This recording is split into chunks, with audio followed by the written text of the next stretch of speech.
ഇന്ന് ഞാൻ പറയാനിരുന്ന കണ്ടന്റ് വേറെ ആയിരുന്നു. പിന്നെ ഞാൻ ഓർത്തുനിന്ന് വേറെ എന്തെങ്കിലുമൊക്കെ സംസാരിക്കാമെന്ന്. നാളെ ക്രിസ്മസ് ആണ്. 2025 ക്രിസ്മസ് ആണ് നാളെ. ഞാൻ എല്ലാ വർഷവും ക്രിസ്മസ് ആഘോഷിക്കാറുണ്ട്. ഒന്നെങ്കിൽ കൂട്ടുകാരുടെ കൂടെ, കൂട്ടുകാർ മീൻസ് ഞാൻ ജോലി സ്ഥലത്താണെങ്കിൽ ജോലി സ്ഥലത്ത് അവരുടെ കൂടെ താമസിക്കുന്നവരുടെ കൂടെ, അല്ലെങ്കിൽ ഹോസ്റ്റലിലാണെങ്കിൽ അങ്ങനെ, ഇപ്പം വീട്ടിലാണെങ്കിൽ പള്ളിയിൽ പോകും. അങ്ങനെയൊക്കെ എല്ലാ വർഷവും ആഘോഷിക്കും. എങ്ങനെയാണെങ്കിലും ആഘോഷിക്കാറുണ്ട്. ഇതുവരെയായിട്ടും എൻ്റെ ഓർമ്മയിൽ വീട്ടിൽ ഞാൻ ക്രിസ്മസ് ആഘോഷിക്കാതിരുന്നില്ല. പക്ഷേ ഇപ്രാവശ്യം ഞാൻ പോയില്ല വീട്ടിൽ. എനിക്ക് എന്താണെന്നറിയില്ല. ക്രിസ്മസ് ഇഷ്ടമില്ലാഞ്ഞിട്ടൊന്നുമല്ല. ഞാനൊരു പ്ലം കേക്കൊക്കെ വാങ്ങിച്ച് ഇവിടെ ഞാൻ വാങ്ങിച്ചിട്ടുണ്ട്. പിന്നെ ഇവിടെ ഞാൻ വേറെ ഉണ്ടാക്കാനുള്ള ഒരു മാനസികാവസ്ഥയല്ല. ടോട്ടലി മൈൻഡ് കഴിഞ്ഞു പോയിരിക്കുകയാണ്. എന്താ ചെയ്യണ്ടേ? എനിക്കൊരു യാത്ര പോകണമെന്നുണ്ട്. പക്ഷെ യാത്ര പോകാൻ പറ്റിയ ഒരു സാഹചര്യമല്ല. കുറേ എഴുതാനുണ്ട്. ടോട്ടലി കഴിഞ്ഞു പോയിരിക്കുന്ന അവസ്ഥയാണ്. എന്താണെന്നറിയില്ല.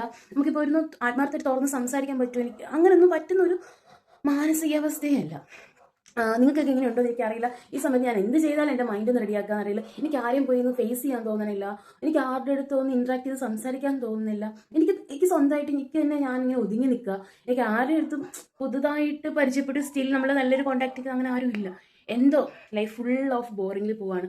ഈ വർഷത്തെ ക്രിസ്മസ് ഇങ്ങനെ ആയിപ്പോയി. ഇനി നല്ല സങ്കടം. പള്ളിയിൽ പോകണമെന്ന് ആഗ്രഹം ഉണ്ടായിരുന്നു. എന്തോ മനസ്സൊക്കെ ഫുൾ കയ്യിൽ നിന്ന് പോയി. ആ ഒരു ഇതിലിരിക്കുകയാണ്. എനിവേ എല്ലാവർക്കും ക്രിസ്മസ് ആശംസകൾ. എല്ലാവരും ബൈ.